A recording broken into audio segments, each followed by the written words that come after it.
Entonces, si mal no recuerdo, el día de ayer nos quedamos en esta parte de acá, donde les mencionaba que por la miniaturización muchos componentes están ahora embebidos en el mismo encapsulado donde está el procesador. O sea, se comparte espacio, se comparten conexiones. El procesador dispone de una serie de circuitos electrónicos que son utilizadas por algoritmos. Bueno, ustedes ya están en la parte de metodología.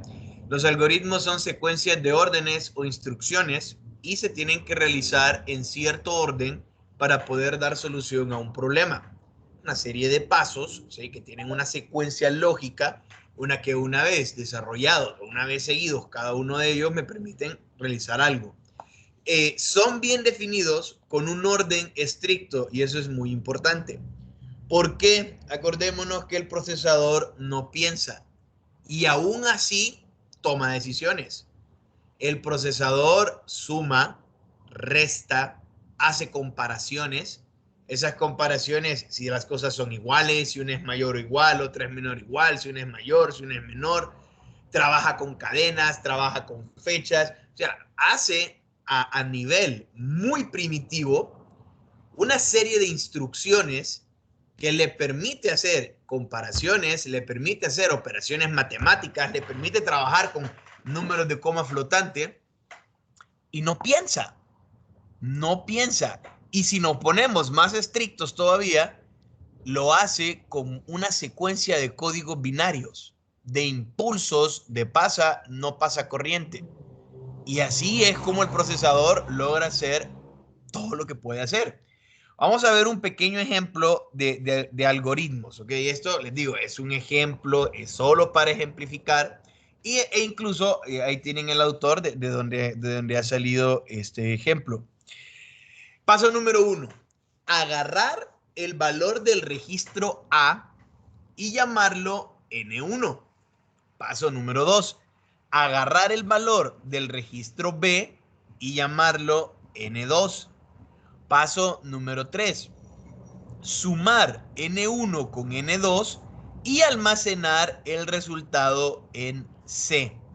Paso número 4, almacenar el valor del registro C en la posición de memoria etiquetada como M.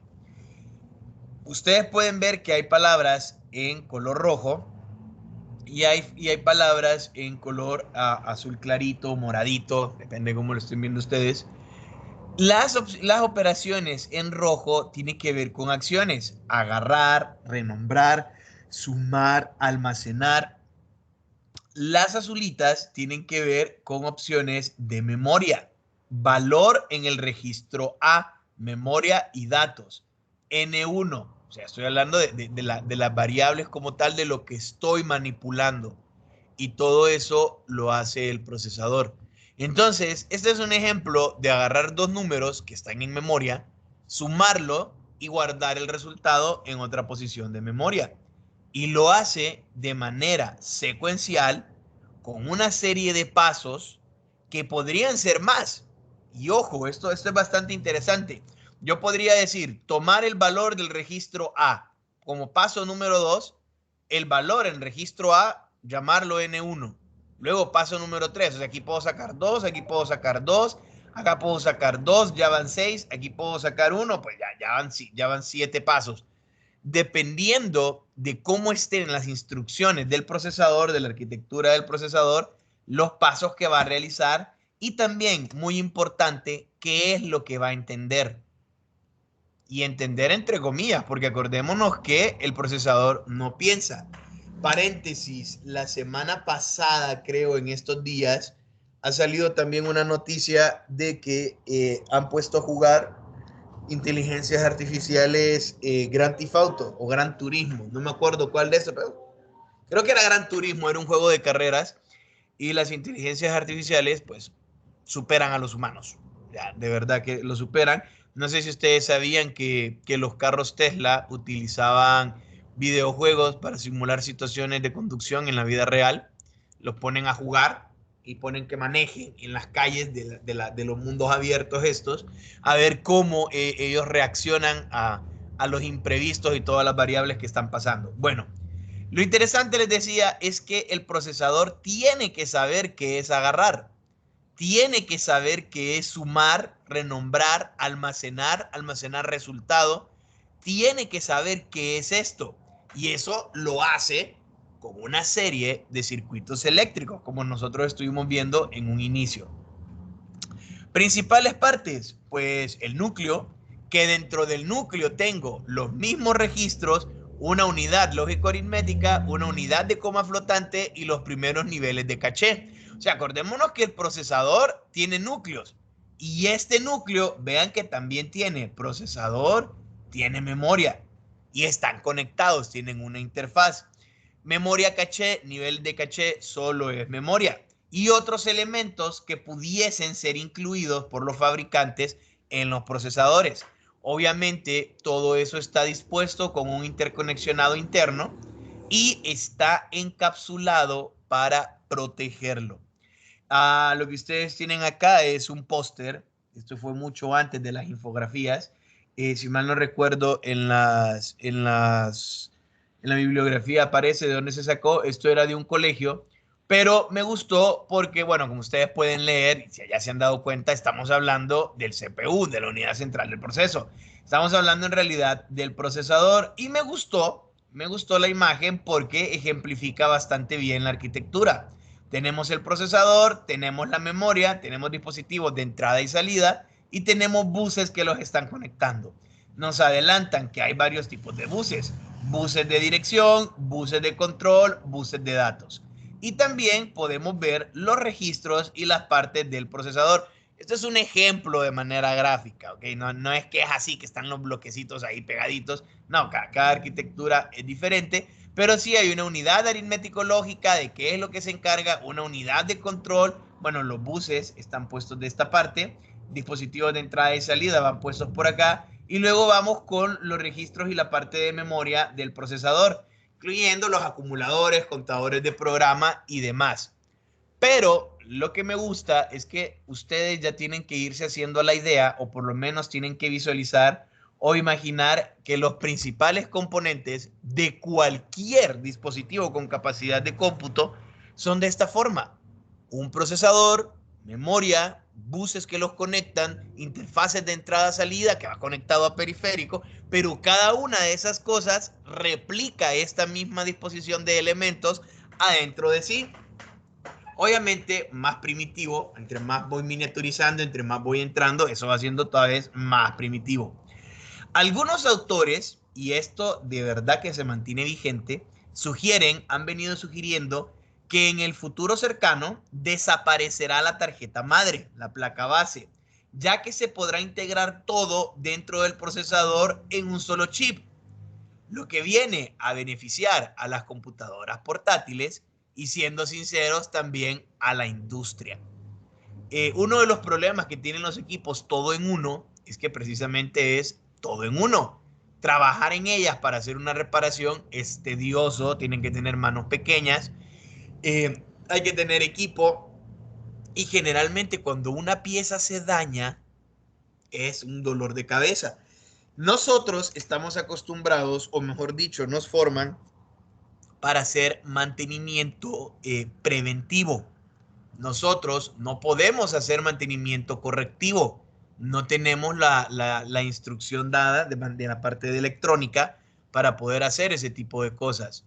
Ustedes, por ejemplo, pueden ver muchos canales de TikTok, muchos canales de YouTube, donde reparan placas que tienen una estación de calor y que primero tienen una cámara térmica para ver cuál es el módulo que está quemado, que a donde hay un corto, y vienen y soldan y desoldan y desunen y vuelven a colocar y prueban y tienen los capacitores y transistores y otros elementos.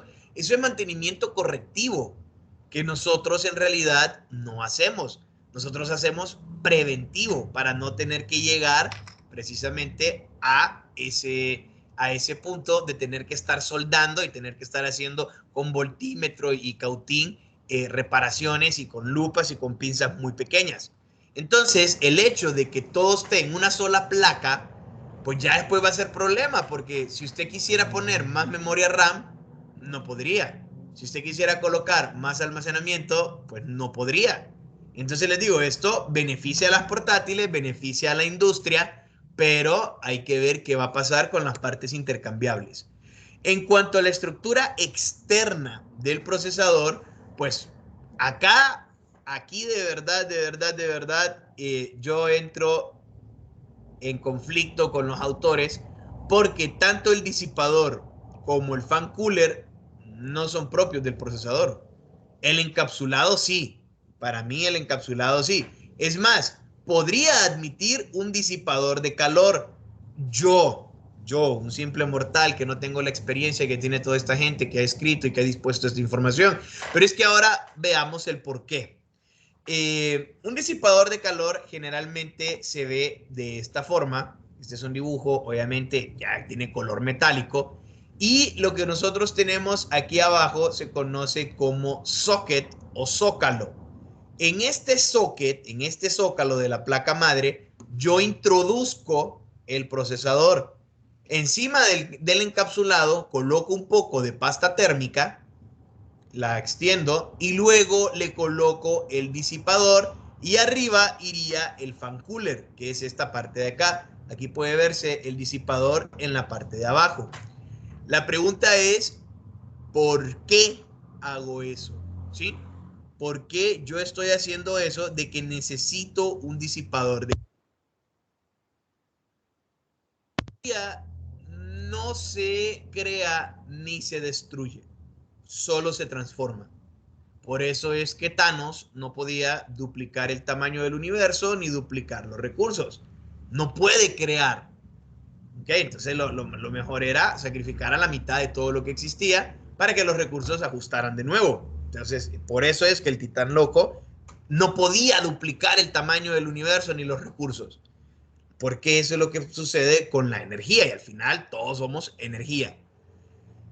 Cuando usted comienza, vaya, usted está en su casa, su teléfono no tiene carga, pero está platicando, está recibiendo la clase, tiene la pantalla encendida, usted conecta el cargador y conecta su terminal y empieza a cargar su teléfono. Usted se va a dar cuenta que a veces su terminal sube la temperatura, dependiendo de si lo está usando, si lo tiene en una superficie cálida, si lo tiene en las manos, pero el cubo, el que está pegado a la alimentación de corriente alterna, está calentándose. ¿Por qué? Porque parte de la energía, o sea, usted está sacando 110 voltios, oscilando entre 110 voltios de la pared, eso tiene un transformador y para su terminal no van 110. ¿Qué pasa con el resto de la energía? Esa energía se tiene que disipar de alguna manera y se transforma en calor, que el calor es otra forma de energía. El procesador está hecho de elementos físicos, ¿sí? Está hecho de elementos físicos. Como toda materia, tiene un coeficiente de dilatación volumétrica, tiene un grado de poder transmitir calor, tiene un grado de conductividad eléctrica. Y lo que pasa es que también sus componentes tienen un punto de fusión.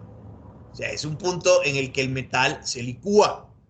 Si yo caliento mucho el procesador, se va a derretir y luego se va a quemar. Y nosotros no queremos que eso pase.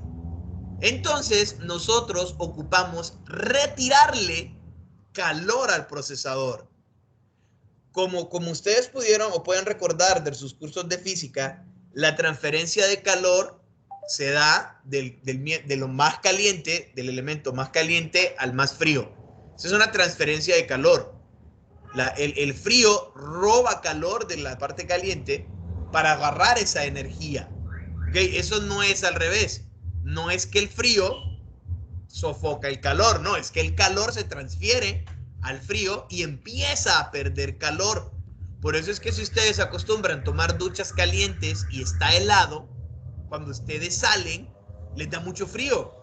Pero si ustedes toman una ducha con agua helada, que estaba a temperatura ambiente, cuando ustedes salen, ya no tienen frío. ¿Por qué? Porque ustedes están en la temperatura ambiente. El ambiente no les está quitando el calor. ¿Ok? Entonces, vamos acá. El procesador está conectado en el socket y empieza la energía eléctrica a fluir, ¿sí? Empieza la energía eléctrica y empiezan a hacerse las operaciones y las transacciones dentro del procesador. Entonces, la temperatura del procesador comienza a elevarse. La temperatura empieza a elevarse, empieza a elevarse, empieza a elevarse y puede llegar a un punto en que eso podría ser fatal para el procesador, ¿sí? ¿Por qué? Porque el procesador se puede derretir. Entonces, lo que nosotros hacemos, o bueno, lo que los ingenieros y científicos que diseñaron esto hicieron, fue colocarle este disipador. ¿Para qué? Vean qué sencillo. El procesador, que estoy marcando acá con una X que está dentro del socket, empieza a calentar. Este señor de acá, que es el disipador, está a temperatura ambiente. Como la temperatura del procesador es mayor que la de la temperatura ambiente, entonces el procesador, entre comillas, quiere calentar el disipador. ¿Y cómo calienta el disipador? Transfiriéndole la energía. Entonces el disipador se empieza a calentar. La temperatura del disipador comienza a subir. Y entonces, consecuencia lógica, la temperatura del procesador comienza a bajar porque ha transferido esa energía al disipador. ¿Qué es lo que va a pasar? Eventualmente, este señor de acá va a elevar la temperatura a un punto en que coincidan la temperatura del procesador con la del disipador. Entonces hay que quitarle ahora ese calor a este para que le siga quitando calor acá. Y eso lo hacemos con el fan cooler. Hacemos que el aire pase a través de las rendijas para que el disipador quiera calentar el aire. El aire atraviesa, el aire se mueve, el aire está dinámico, entonces permanentemente está pasando aire nuevo, permanentemente está pasando aire nuevo, y esto está haciendo que el disipador pierda calor intentando calentar ese aire. Por eso es que les dicen a ustedes que no tienen que tapar los ductos de ventilación. ¿Por qué? Porque si no circula aire, todo eso calienta. Todo eso calienta porque la energía eléctrica sigue alimentando estos componentes. Ahora, ¿por qué esta forma? Si usted tiene una placa, ¿sí? Usted tiene una placa de 10 centímetros por 10 centímetros y la empieza a calentar, dependiendo del coeficiente de transferencia del calor, de cuánto soporta el calor, de conductividad térmica que tenga esto, se va a empezar a calentar y eso va a tomar cierto tiempo. Obviamente, calentar una lámina de 10 por 10 cuesta menos tiempo que calentar una de 20 por 20. Y calentar una de 20 por 20 es mucho menor que calentar una de 30 por 30. Entonces, si ustedes se fijan, el diseño está muy bonito, fue muy bien pensado, porque en vez de tener un solo cuadradito de 3 centímetros por 3 centímetros, tengo varias láminas, tengo más área, tengo más materia que calentar, pero siempre dejo los espacios para que el aire pueda ventilar, porque entonces no solo estoy calentando esta lámina, sino que estoy calentando todas las pequeñas láminas mientras el aire está circulando. ¿Qué pasa con el encapsulado? El encapsulado es el embalaje, es la cubierta. Y a través de la historia han habido 3 tipos de encapsulado. He verificado a ver si hay algún tipo nuevo y la verdad que no. Si hay alguno nuevo, por favor me lo hacen saber para corregirme. Pero tengo entendido que esto se mantiene vigente todavía. Y estos son los 3 tipos de encapsulado que hay. El encapsulado DIP, PGA y LGA. Y es bastante interesante cómo salen estos. El primero de ellos es el DIP. Es este encapsulado básico, ¿sí? Eso que parece insecto. Yo aquí tengo el protector de los circuitos y acuérdense, bueno, esta es alimentación a tierra, esta es alimentación de corriente. Acuérdense que lo que yo tengo acá son compuertas lógicas. Si ustedes se acuerdan, yo les presenté en un inicio estos diagramas, ¿sí? Cada uno de estos pines está pegado a muchos transistores. Esto es un circuito. Entonces, estas patitas de acá, visto lateral, estas patitas de acá, son las que yo conecto en los buses de datos, o buses de dirección, o buses de control, en los buses. Eso es lo que yo controlo. Entonces, la energía fluye por acá y sale por otra. Y así se va. Y dependiendo del pin, dónde estoy alimentando o de dónde estoy recibiendo. Bien, magnífico. Entonces, la cantidad de pines me permite hacer este arreglo. ¿Qué pasa cuando estos pines son demasiados y yo ya no puedo hacer estas láminas delgadas? Lastimosamente, este tipo de encapsulado ya no lo puedo utilizar. También la potencia de operaciones que puedo hacer con un circuito de estos no se compara a lo que puedo hacer con un circuito de estos. Entonces nos lleva a la siguiente parte del encapsulado, el PGA o Pin Grid Array o un array, una cuadrícula en arreglo o disposición de arreglo de pines. Si ustedes se fijan, esto se mantiene. Los pines van conectados al zócalo y por aquí es donde pasa el flujo de corriente. Pero ¿qué es lo que pasa? No sé si ustedes se han fijado que a los niños pequeños se les dan unos juguetes que es un cubo con varios orificios y esos orificios tienen figuras de cuerpos geométricos, pero ya en volumen, o sea, tienen varios sólidos. Entonces tiene que meter un triángulo por acá, perdón, tiene que meter un prisma por acá, por donde va el triángulo, tiene que meter un cilindro por otro lado, tiene que meter un rectángulo, un paralelepípedo por otro lado. Entonces se le da para que aprenda que todo tiene su lado y para que pueda gestionar y para que pueda visualizar. Yo no sé por qué, de verdad, yo no entiendo por qué a nosotros como seres humanos eso nos cuesta. Si no, véanse conectando, y espero que no sea el caso de ustedes, una memoria, una memoria o cualquier dispositivo USB en un puerto USB. Lo conectan de un lado, no queda. Le dan vuelta, no queda. Le vuelvan a conectar, así si era como la primera vez. Ustedes cuando alquilen datas o en sus colegios pudieron haber visto que siempre los puertos macho tenían los pines doblados. Porque la gente, aunque todos los puertos tienen una figurita y tiene un lado para indicar cómo se conecta, lo conectan a la fuerza. Están viendo que no entra y siguen empujando. Ustedes van a ver los llavines de las casas todos rayados. Ah, es que me equivoqué de llave. Ah, es que no. O sea, tiene una figura, tiene un lado. Y la gente siempre lo conecta al revés. O siempre lo trata de conectar a la fuerza. Si ustedes se fijan, este tiene una figurita, un triángulo, que indica o coincide en el socket donde lo van a conectar. El problema que tenía este PGA es que la gente conectaba mal los procesadores. Entonces, estos pines los quebraban. Y créanme, por mucho que usted sepa de ciencias de la computación, no es tan fácil volver a soldar un pin de esos si usted no conoce la parte de electrónica. Entonces, imagínese, tiene un procesador carísimo, que generalmente es lo más caro de la computadora, tiene un procesador caro, lo conecta al revés y le rompe o le dobla dos pines. Y ahí quedó. ¿Qué más va a hacer?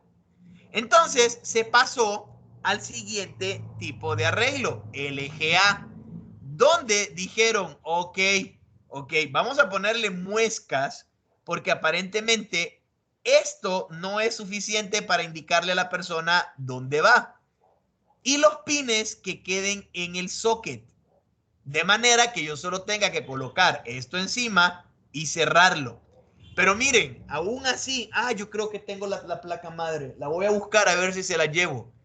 Aún así, yo tengo tarjetas madres donde en este lado los pines están quebrados.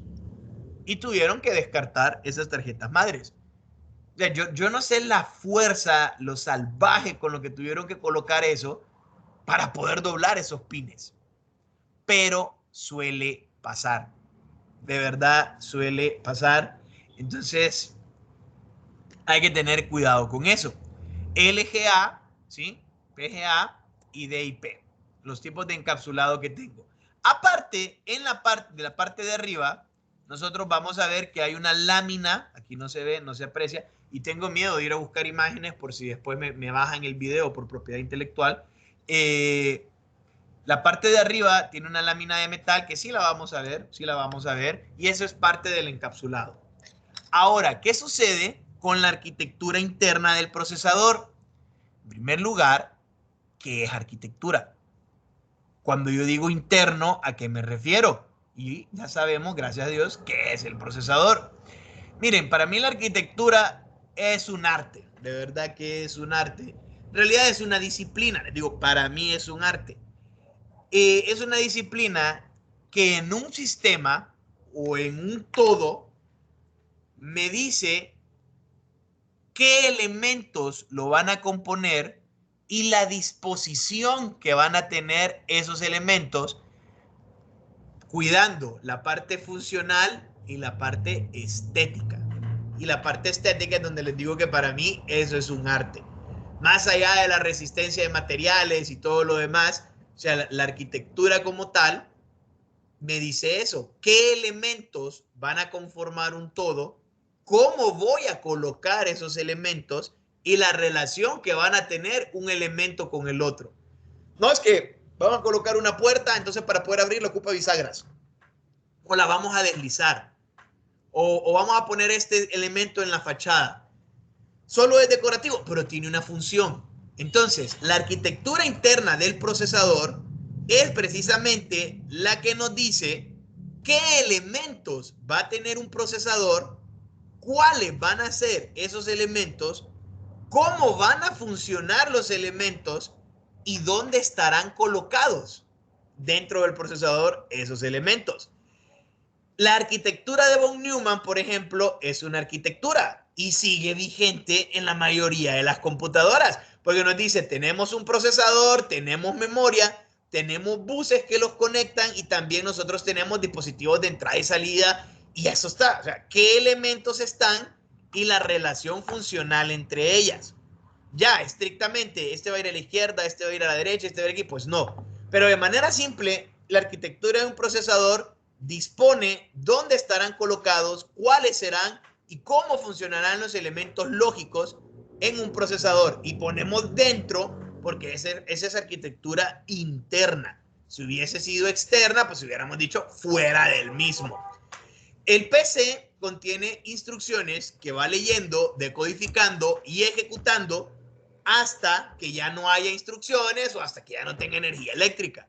Una unidad de proceso que incluye la unidad aritmética lógica y la unidad de control, dispositivos de memoria, los registros para almacenar información temporal o final, y la parte periférica de los dispositivos de entrada y salida para comunicarse con el usuario. Básicamente, esta es la arquitectura interna de un procesador. La unidad de control, la unidad aritmético-lógica con sus diferentes niveles de memoria caché y diferentes registros, la memoria, obviamente los registros que tiene el procesador, y la parte en la que me conecto con los periféricos de entrada y salida. Si ustedes se fijan, esto replica la arquitectura de von Neumann. Por eso les digo, esto se va dando y se va dando, y lo repito tanto porque por lo menos a mí me funcionó bastante para recordar estos elementos. Ah, yo voy a abrir un monitor, pues si el monitor está en la pantalla va a ir conectada a algún lado, tiene una plaquita, tiene sus circuitos, y esos circuitos pues unos van a ser de memoria, otros van a ser de procesamiento, y voy a tener otros para disipar y hacer los cambios de voltaje y todo lo demás. Lo mismo, voy a tener un carro, el carro tiene su computadora, entonces tiene su memoria, etcétera, etcétera, etcétera. La velocidad en la que se leen los datos y ejecutan las instrucciones viene determinado por la frecuencia. Frecuencia, ¿qué tanto sucede? La frecuencia de funcionamiento. Eso se conoce como ciclos por segundo. Recuerden de sus cursos de física y de química que en español nosotros cuando decimos por lo asociamos al producto o a la multiplicación.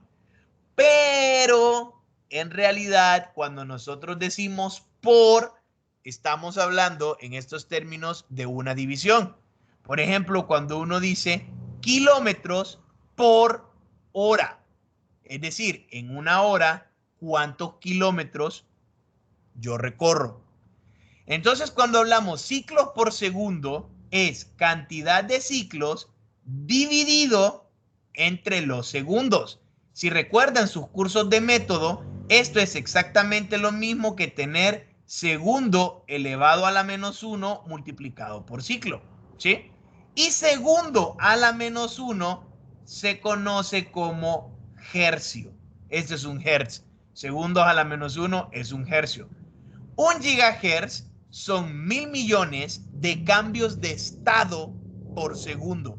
Cambios de estado. Lo que era 0 pasa a ser 1. Lo que es 1 pasa a ser 0. ¿Sí?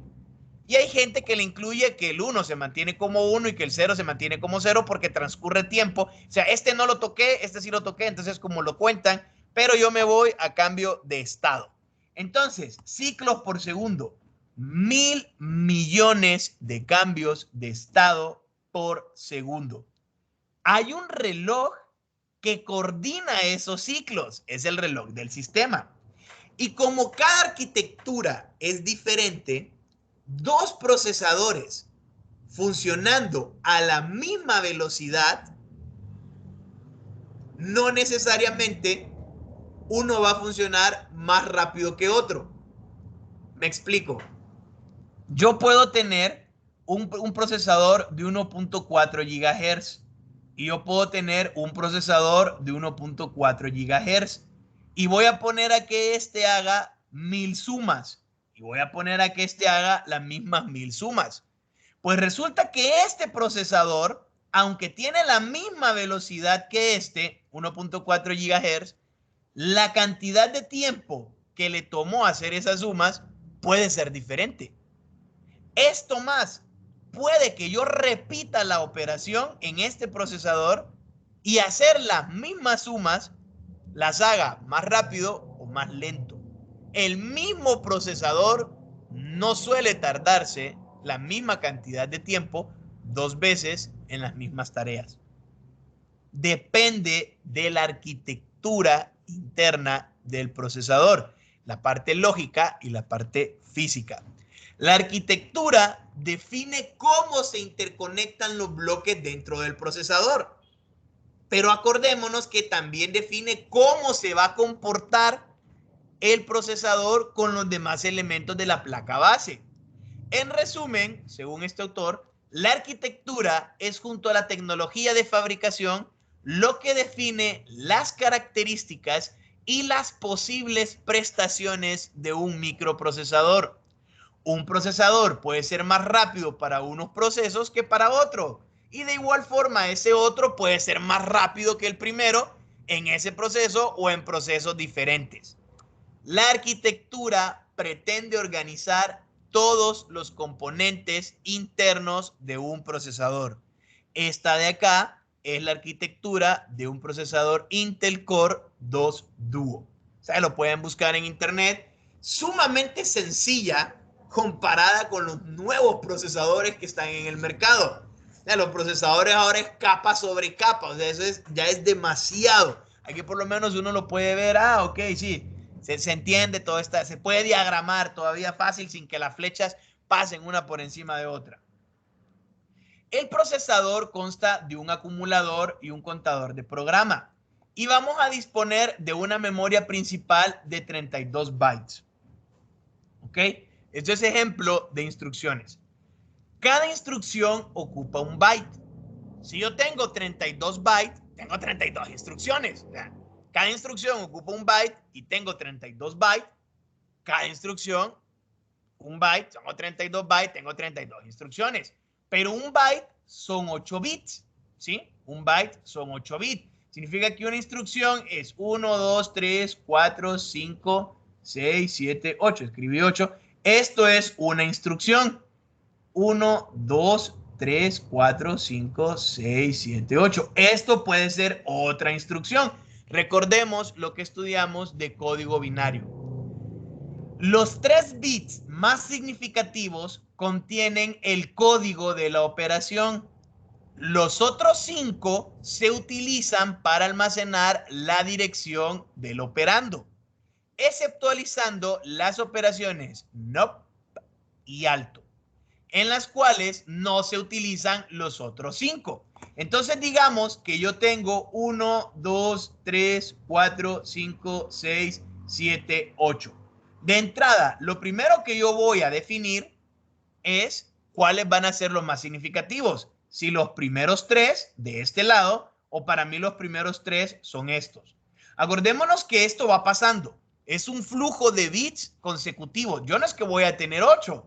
Yo puedo tener, por ejemplo, 1, 2, 3, 4, 5, 6, 7, 8. Puedo tener esto.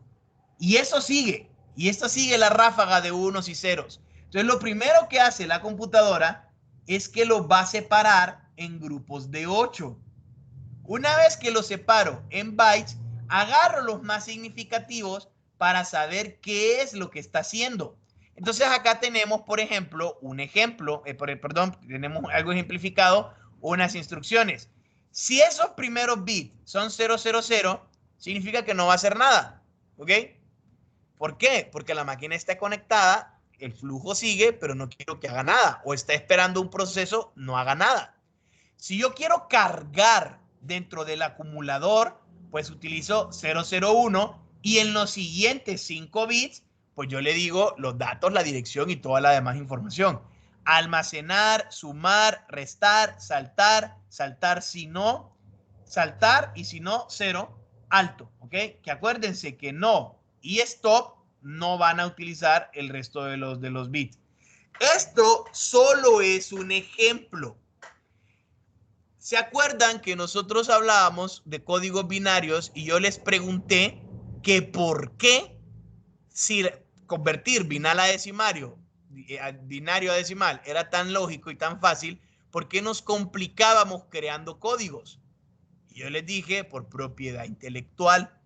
Resulta que para una máquina 001 puede ser cargar, pero para otra máquina cargar es 010. Y mientras para esta almacenar es 010, para otra máquina almacenar es 101. Dependiendo del fabricante, ¿sí? Dependiendo del fabricante, lo que va a interpretarse cada uno de estos códigos binarios, ¿sí? Las instrucciones son operaciones muy simples, pero es que es extremadamente simple, lo más atómico que puede hacer. Pero cuando yo las coloco en conjunto y en orden, puedo hacer cosas realmente poderosas. Cuando yo agarro todas estas instrucciones y las agrupo, obtengo lo que se conoce como ISA, o set de instrucciones de la arquitectura. Y nosotros hemos escuchado, y yo ya mencioné, dos de las más grandes arquitecturas de los procesadores, la x86 y la ARM. x86 es el set de instrucciones de arquitectura de los procesadores Intel o AMD, que son compatibles entre sí. ARM es el set de instrucciones de arquitectura de Apple, Qualcomm y Samsung. Son compatibles entre sí porque utilizan el mismo código binario. Pero cómo disponen los elementos y qué elementos disponen es diferente por propiedad intelectual. Intel y AMD comparten el set de instrucciones de arquitectura, son compatibles. Pero los procesadores tienen una arquitectura diferente en cuanto a los circuitos que utilizan y cómo hacen las operaciones. No pueden ser iguales, no pueden ser iguales, pero sí respetar por compatibilidad una arquitectura. En este caso, la arquitectura x86 o la arquitectura ARM.